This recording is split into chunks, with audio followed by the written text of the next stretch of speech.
दिवसभर अशी याची मस्ती चालते, त्याला किती खेळू किती उड्या मारी होतोय आणि दिवसभर झोपतही नाही, नुसता खेळत राहतोय. आणि मग म्हणलं चला हा खेळतोय तर आळूची भाजी बनवून घ्यावं. त्या दिवशी गावावरून येताना आळूची भाजी आणलेली, मग छान अशी आळूची भाजी बनवून घेतली. भाजी शिजत घातली, लगेच एकीकडे म्हणलं स्वयंपाक करून घ्यावा, कारण का हा खेळत होता आणि त्यांना पण यायला उशीर होणार होते, 11 वाजता येणार होते ते. आणि मग म्हणलं चला लगेच स्वयंपाकही करून घ्यावा, कारण का नंतर हा रडायला लागला का स्वयंपाक करून देत नाही, मग त्याचं झोपणं आणि दिवसभर झोपत नाही, त्यामुळे आता लवकरच झोप. मग छान असं वरण लावलं कुकरला, एकीकडे भात शिजत घातला आणि कणिक भिजवून घेतली.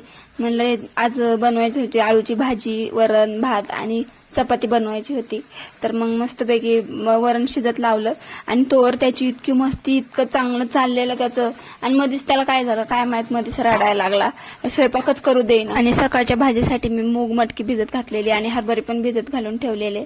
आणि याने घरात बघा कसा पसारा केलेला, पूर्ण घरभर त्याने नुसते ते भांडे सगळे काढून ठेवलेले. नंतर मी भाजी बनवलेली ना, तिथं पण त्याची मस्ती चाललेली. मग मस्त अशी वरणाला फोडणी देऊन घेतली, भाजी काढून घेतली आणि मग म्हणलं चला आता चपात्या करून घ्यावा, भात शिजतच होता.